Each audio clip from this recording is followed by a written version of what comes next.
Masatın öňe sirasyndan adnajlar ýokary kom mekdebiniň eýwanyna ýurdumyzyň bilim ulgamyna gazanylan üstünliklere başlanan sergini synadlar.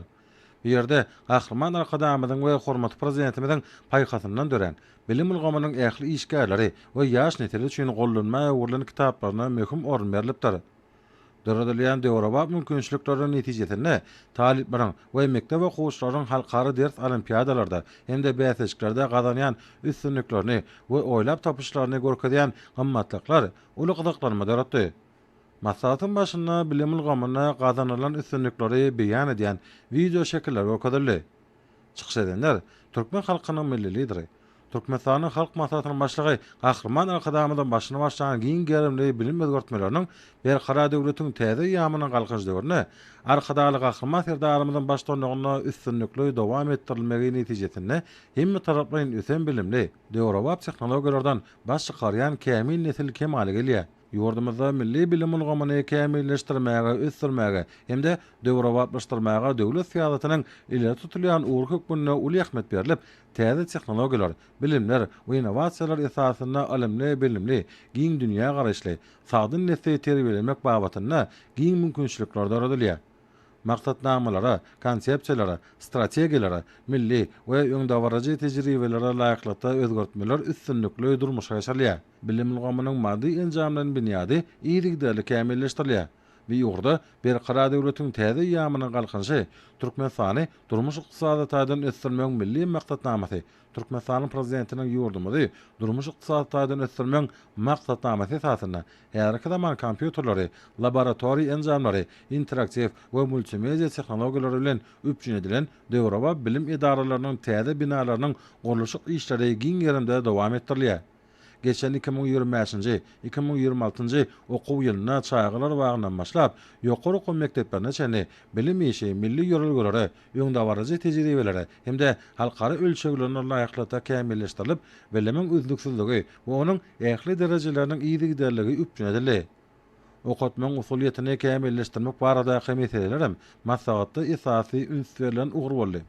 Şunun bilen baglykda dünýä tejribesine laýyklykda okuw meýnamalaryny we okuw maksatnamalaryny, kitaplary kämilleşdirmek boýunça işler dowam etdirilip, almy taslama işlerini alyp barmaň usuliýetini kämilleşdirmek boýunça okuw usuly toplanmalar taýýarlandy.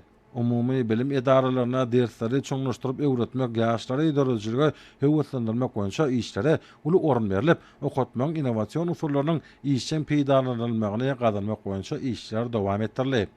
Mektep okuwçylarynyň arasynda geçirilýän dörli görnüşli bäsejliklaryň gerimi giňeldilip, ýeňi okuwçylar hem-de olaryň almy ýolbaşçylary ýaş muallimlere halipalyga diýen pedagogik işgärler syýlandy.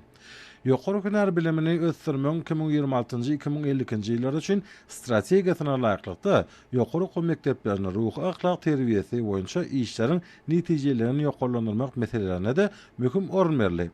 Ýurdumyzyň ýaş neslini watançylyk ruhuny terbiýelemek bilen birhatarda olara taryhy ösüşiň esasy maksatlaryny, härki zaman meýillerini, döwlet syýasatynyň ugurlaryny düşündirmäge härki taryhy döwürde ýaýwananylan her türlü özgörtmeleriň many mazmunyny açyp görkezmäge uny söýleýär. Beýtarap Türkmenistanyň sewit, aklim, umum adamda ähmetli başlangyçlaryny ýygrikde çykyş etmegi, durunlukly ösüş maksatlary, öňüňarys diplomasiýasy, derwäs sewit meseleleri boýunça daşary syýasy we geoiqtisady başlangyçlary bilen döwletimiziň dünýä birleşiginiň umumy adamda ähmetli meseleleriniň çözgüdüni anyk goşun goşmagy watamyda bolan buýsanç duýgusyny has artyrýar.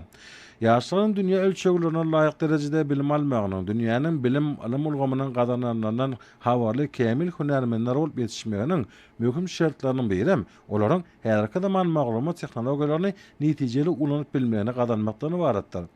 Ýurdumyň bilim ulgamynyň häzirki ösüş tapgyryna öňde durýan möhüm gezipeler, dünýäniň öňdäwrejy gazananlarynyň esasynda sany bilim ulgamynyň mundan meýlekde ösdürilmegini, okutmaň innowasiýon çemelleşmeleri bilen utgoşuklukda maglumat kommunikasiýa tehnologiýalarynyň bilimiň ähli basgançyklaryna giňden ornaşdyrylmagyny şertlenýär. Bilimi ösdürmekde ulanylýan iň täze we geljegi uly ugurlaryň biri emeli an tehnologiýalar bolup durýar. Härki wagtda ýurdumyz bu ugurda halkara guramalar hem-de daşary döwletler bilen ýakynan hyzmatdaşlyk edýär. Maksatda bilim ulgamynyň anfanperwer gymmatlyklary ösdürmeň ugurlaryna da aýratyn üns şekilli. Notasyal insan perwer gymmatlyklary ösdürmek ilkinji we esasy şartlarynyň biri bilim bilen terbiýanyň bitewligini üpçün etmekden ibaratdyr. Bilim idarasyna berilen her bir ders ýaşlaryň diňe bir hüner bilimlerini baýlaşdyrman, eýsem olaryň pikirleniş medeniýetine, durmuş garaýşlaryna we şahsy tökmünine kemaly gelmegine de täsir etirýär. Çykyşlarda inkluziw bilimi ornaşdyrmakda pedagogik işgärleriň öňünde durýan wezipeler barada da durulyp geçerli.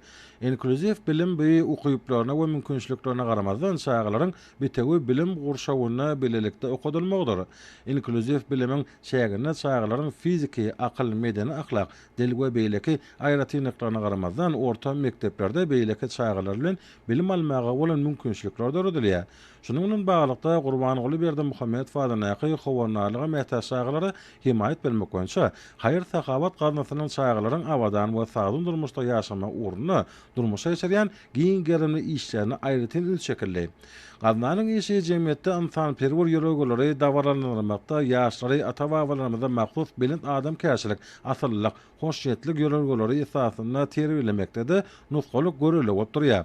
Maksatda tahqiq ilyma değişli dersleri okutmaga kämilleşdirmen konsepsiýalaryna laýyklykda bilim ulgamy dünýä ölçeglerine çykarmak boýunça değişli işleriň durmuşa geçirilýänligi bellenip, öňde goýulan maksatlary ýetmek üçin okuw dersleri öwredilenine kompýuter tehnikalarynyň we innovasiýon usullardan netijeli peýdalanmak zerurdyr. Ösüp gelýän ýaş nesli terbiýelemekde maşgalanyň şaýagylary wagynyň mekdebiň jemgyýetçilik gurumalarynyň arasyndaky halmatdaşlyga uly ähmiýet berilýär. Ýurdumyň bilim işgärläriniň maslahatyna çykyşlarda beýan edilenler, Merkara döwletiň täze ýamynyň galkynjy döwrüne gazanylýan üstünlikleriň milli bilim ulgamynyň dünýä ölçeglerine laýyklykda ösdürilýänini aýdyn görkezdi. Oň ahyryna 2026-njy 2027-nji täze okuw ýylyna bilim idaralaryna okuw terbiýeçilik işleriniň netijelerini ýokarlandyrmak boýunça öňde durýan wezipeler kesitlenip, maslahat atnajar hormat prezidentimiň hemem gahrman arkadamynyň nusgalyk işler bilen täze sebäpleri tarap bedew wada bilen öňe barýan ýurdumyzda ýaş nesli terbiýelemekde we döwrawa bilim bermekde geljekde de gojur gaýratlaryny gaýgyrmajakdyklaryna inanyrdylar. Maslahatyň akyryny atnaşanlar hormat prezidentimiň adyna ýüzlenme kabul etdiler.